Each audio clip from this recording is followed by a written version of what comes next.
Hello and welcome to Coach Marketing Mastery, the final say on everything marketing with India Kernan Sean Snowday. How you doing, India? I'm doing well, thank you. How are you? I'm all right. So one of the things that I've found here is with social media marketing, Mhm. there's been a lot of changes in it. I Right. think you're more on the bleeding edge of what's going on more than I am. Yeah. So we're going to be talking about the blueprint today um, of brand building. And it's interesting. It's brand building and community, Right. and it's like a lot of people have looked at social media. The reason it's called social media is people were able to socialize. And what happened is when the internet came out, it was all text, and then it started becoming visual, and then they had this thing called the internet version one type, and it was all interruptive. So if you did something, people would interrupt you, but you couldn't really reply. And then with internet version two, you could actually reply, chat rooms and stuff like that, right? And Interesting. then we have social media, which means we can interact, Mhm. right? And we can interact at a global level. And then now it just seems to be more branding. So we're going to go into that and just understanding not just the platforms, but the culture of social media, because maybe the social part isn't really social anymore, or maybe it's changed to now it's the culture of it and whether you're a fit or not. So what is your take on that? And how does it all work? I don't know. Right. So understanding platform and culture is what we'll start with. And that is really understanding the nuances of each platform. So, for instance, if you're a photographer, you really want to be on Instagram because it's very visual. And your LinkedIn profile can also be more business driven. So just know the platforms, know what does better on each platform. There's carousel on Instagram. Well, how do they show up on LinkedIn? Do you upload a PDF or do you do a PNG? You have to know all these little things, and really you learn that by getting in the system. I know it is time consuming, but if you learn these nuances, then you can play with it for your own content.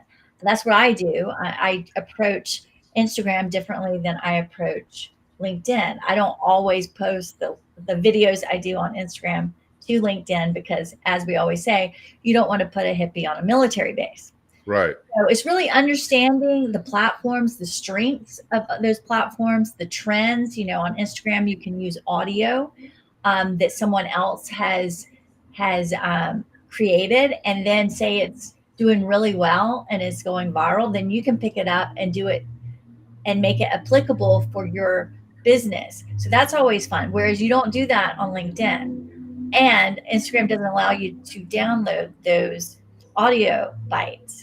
These types of things are just little nuances that are good to know so you know what to do on each platform.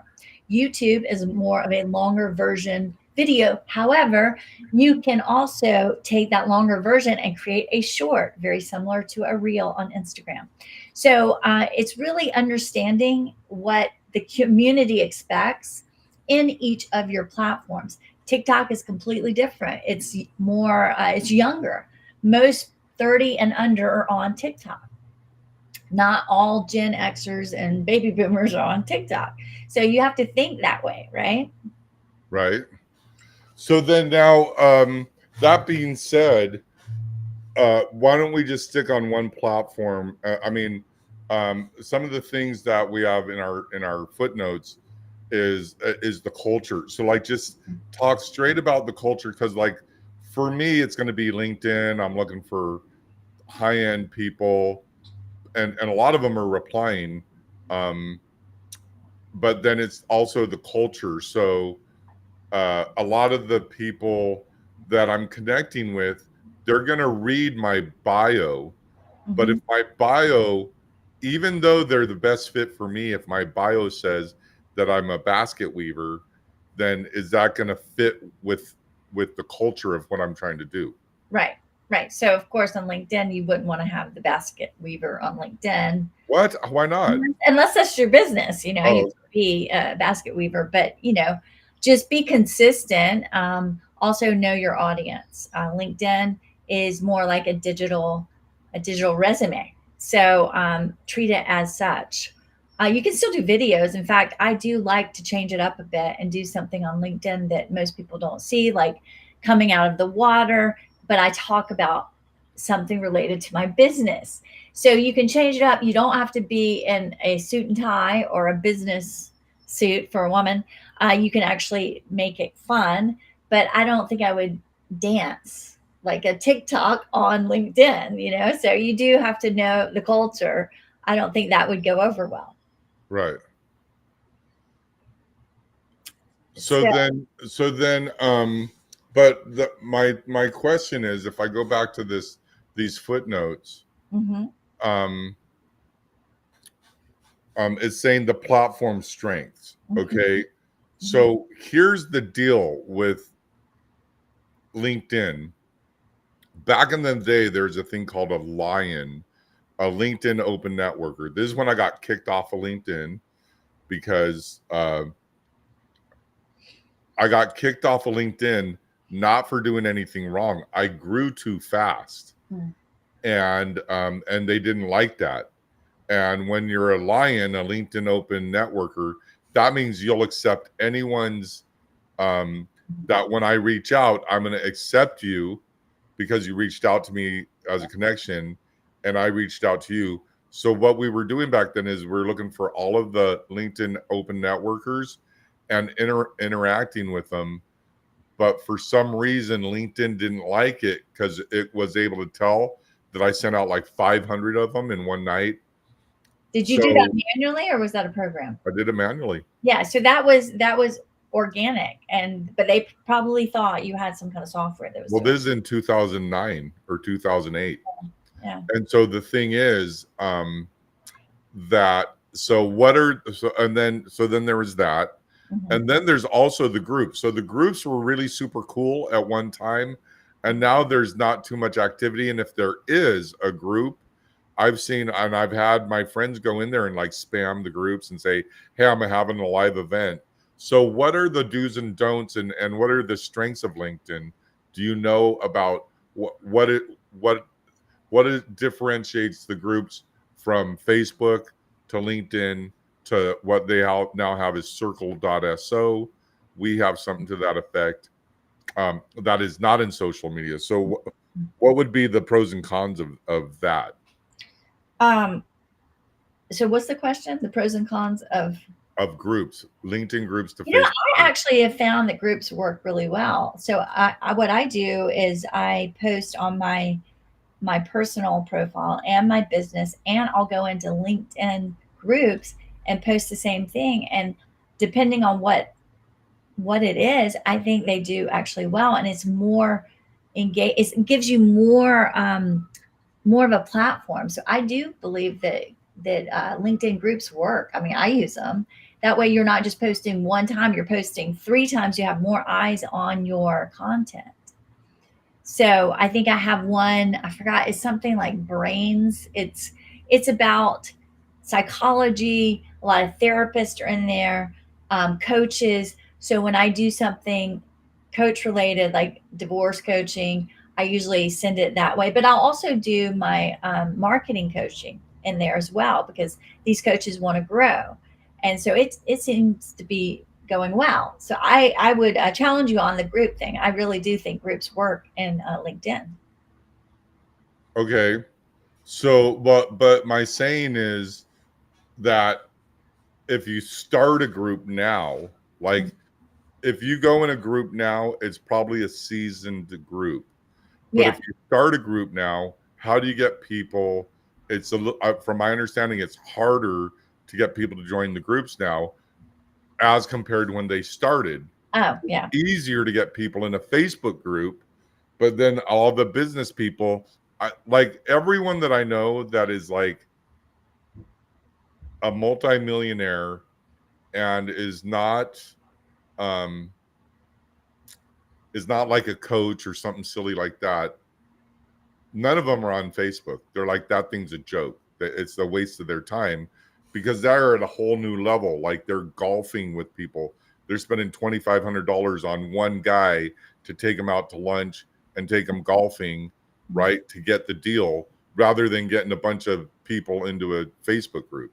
Yeah. So these guys at that level, they're not going to be on Facebook, right? Yeah. But then to get them in LinkedIn, they're just not into it. So that's what I'm talking about, the culture of it all. Mm-hmm. These are the business people, but then some of the top dogs that you really want to deal with, they're hard to get to, but they're in LinkedIn once in a while. So with the culture of it all, and then you also have someone running the admin of their account.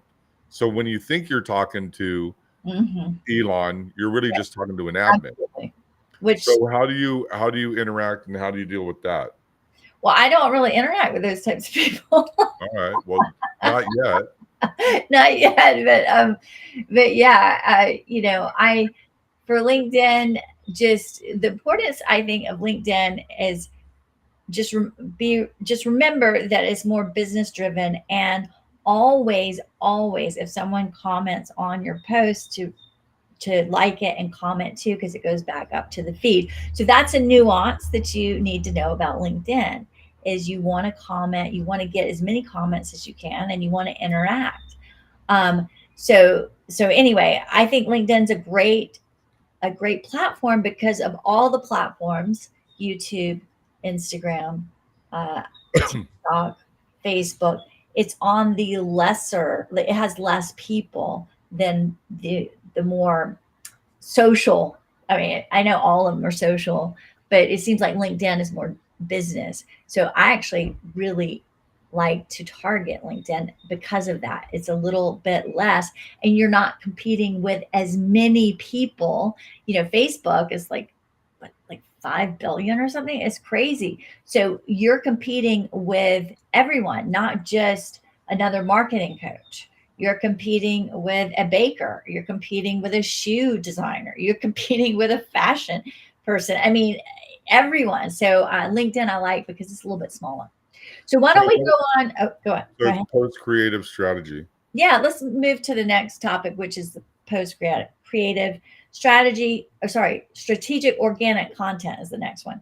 And that just means that you don't have to post 5 times a day, because you don't want to just throw spaghetti at the wall. You want to be strategic about your post. Like, what is the pain of your ideal client, your avatar? And then think from the end and create the content backward. And okay, so what if you're just starting out? So if you're just starting out, if you have a niche, I hope you do. You might not, but it'd be good to have a niche. You start working in that niche. So you can even go to ChatGPT and start developing your ideal client, your persona, then speak to that, then brainstorm with chat and go, what would be a great post for LinkedIn, for YouTube, for Instagram? How should I do it? What should the video look like? I don't want to be on camera. Do you have any ideas of B-roll, etc.? Or storytell. Maybe you tell others what you're doing. You introduce yourself. I used to be a Olympic swimmer, and now I'm an athletic performance coach. And so you can start small, but you don't have to post every day. I think that's a misconception, but you do have to be strategic. You can post, once, twice a week, but be very strategic about what you're posting. You want to hit that pain point for your ideal client, and you want to be relevant. You want to have a call to action. You want to have any kind of engagement. If they're commenting, comment back, ask questions, use your comments to, like for LinkedIn, to put a link to your masterclass. I did that yesterday. Someone said, looks like a great class. I said, attend next Friday. Here's the link. And so it goes back up to the top of the feed in LinkedIn, and then it even has the link in the comments. So use your comments. And you can even make posts from your comments. Say you get an ugly comment or a hateful comment, you can actually use that as material for another post. So be creative. I know that can be daunting for some people. So use AI to help you figure out content, you also, and this is later on in our outline, but you also can go to like Quora, or is it Rooter? What is that one? What is it called? There's a bunch of different, Yeah. some of the people. But you can go find content. What are people talking about? And go look at it and then create a post from that. You also want to have your authentic voice. You don't want to try to be someone you're not. And you'll develop that over time. And you'll also develop your own style. But you don't always have to reinvent the wheel. Go to other competitors. Look at people in your space. What are they creating? And how are they doing it? Are they getting a lot of views, traction?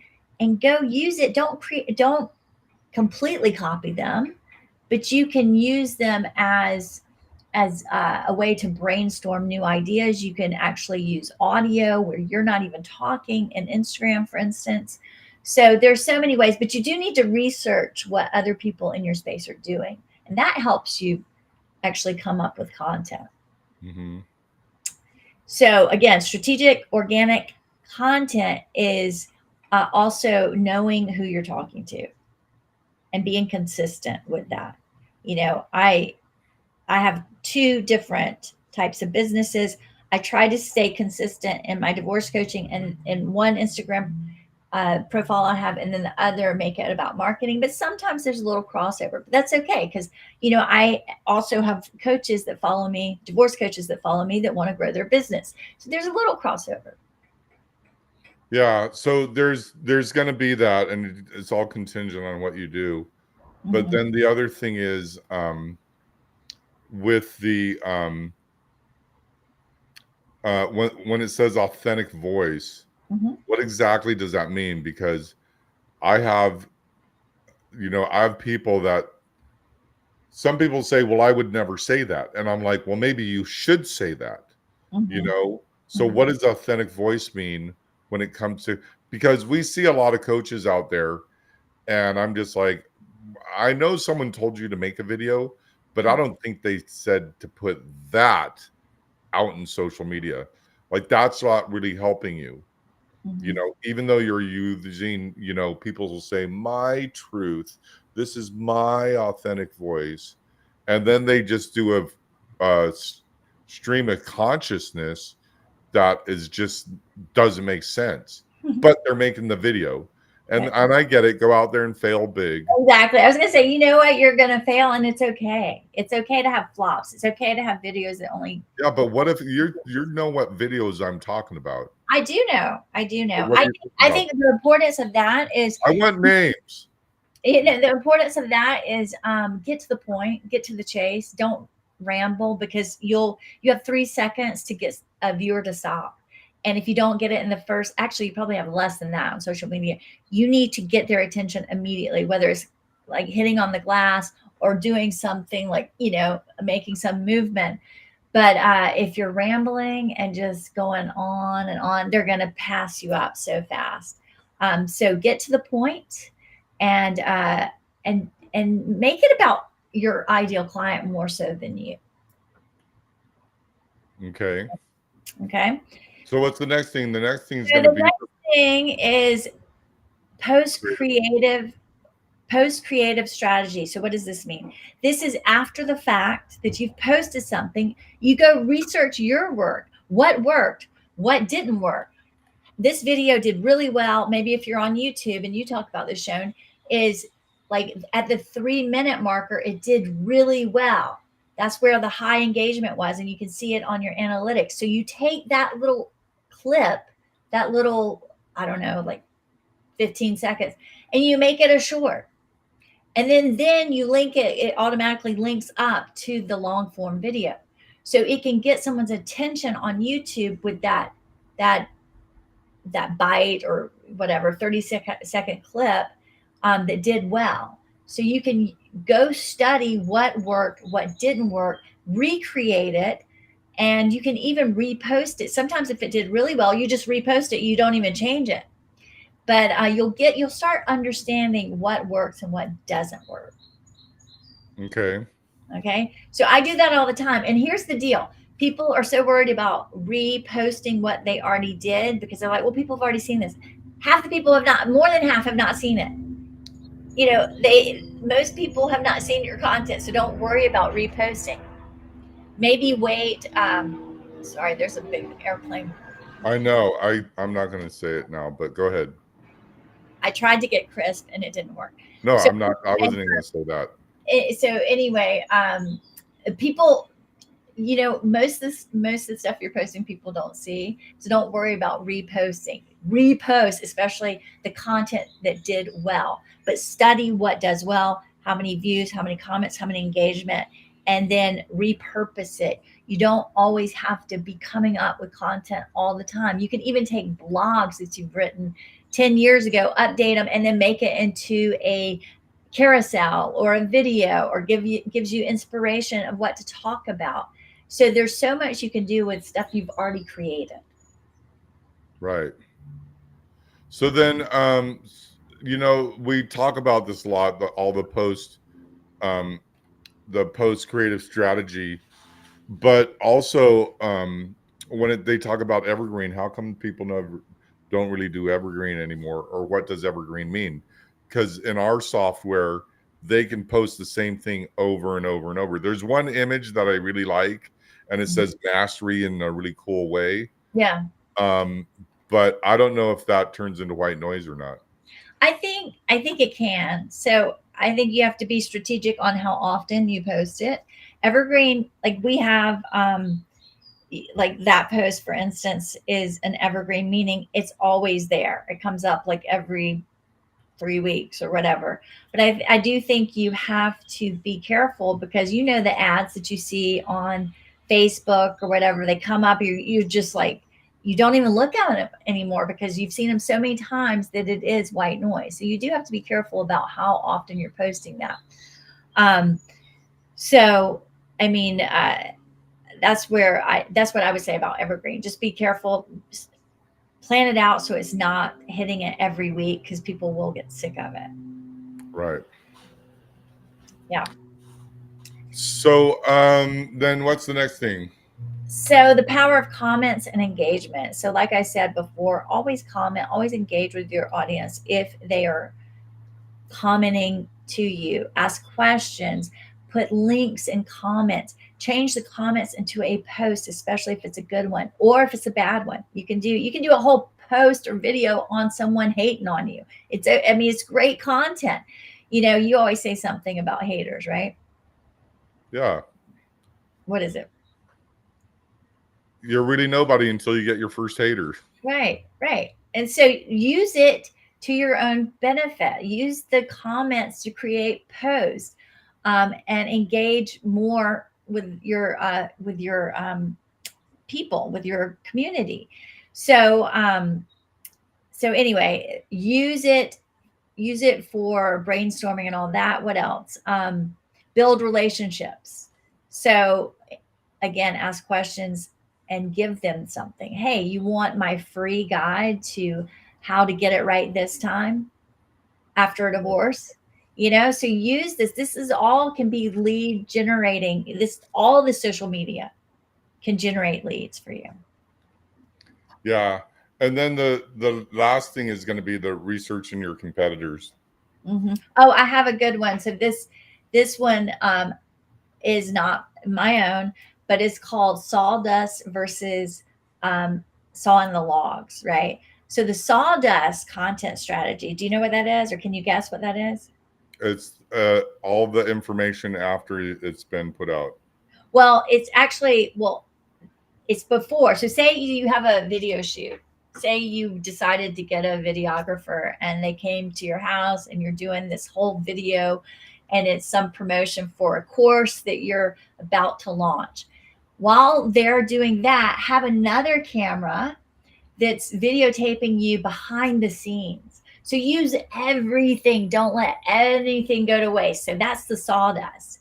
And then you creating the video or the course is sawing the logs. So use the Sawdust, because don't waste it, because you can do the behind the scenes footage and use it for more content. Yeah, I Basically, used to do document. outtakes. Yeah. I used to do silly outtakes, but I cuss too much, so I couldn't do those anymore. But yeah, and so then those are, it's called the clipping floor tapes or whatever it's called. Right. And one more thing, getting back to the inspiration, I couldn't think of the name. It's Reddit. So go explore Reddit and other forums and see what people are talking about. And Reddit is so rich with content because they say anything. And you'll, like, if you just search your niche, you'll get some quality stuff. You'll get some bad stuff too, but you can actually use that to be like, do you agree with this? Or, make it something that you can engage and ask questions of your community. Yeah, when it comes to me for researching my competitors, which I do all the time, I really look at what they're doing and what's working for them, and then I kind of want to implement that also. People always say do the opposite. This is what I hate about marketing people. This is what I hate about everybody. Is they go, webinars don't work anymore. Email doesn't work anymore. Well, what are you selling? You're selling something that is not a webinar. But if you're selling a webinar, right? We have a saying where it's like, sell the hole, not the shovel, right? Or Sell the sizzle, not the steak. And the deal is that if you had a job at Ford and I said, okay, sell this car. Oh, well, it has a steering wheel, it has a foot pedal, it has a gas pedal, it has 6 gears, right? Whatever. Okay, now you work at Chevy and you're going to be saying the same thing, right? So it's really going to be like, do heads turn when you get out of your car, right? Mm-hmm. Do you want heads to turn? Like I told you, my friend, he bought a Ferrari. He got rid of it because everyone looked at him. I think you had that same issue, right? You're like, I don't want everyone looking at me when I got out of my car. I just want to go shopping and buy a loaf of bread, right? I don't want it to be a big production everywhere I go. But some people like that. Yeah. And that's the sizzle that you're going to sell to people. Mm-hmm. And I guess the next thing is going to be like the finding inspiration. Well, yeah. So that's what I was saying. Go to like Reddit and some. So you were already on that. Yeah. Okay. Exactly. So I think we covered everything. Do you have any other questions? No. This has actually been very educational for me. Okay. I've got a lot of things that I need to do social media wise. We have a video a day. So we have the masterclass. Tell them a little bit about how to access that and how we have a video a day Facebook group that we really offer to people. I think the people at the masterclass are only our paid. I think it should be only the paid clients because we have to spend our time looking at the video. Right. Well, so let me tell you about the masterclass because we're going to be diving in even deeper in the social media world this Friday. So this Friday, I don't even know the date on that. Will you check for me? This Friday at 10 o'clock, that's Pacific time. The 28th of June. The 28th of June, we will be offering our Coach Marketing Masterclass. It's free.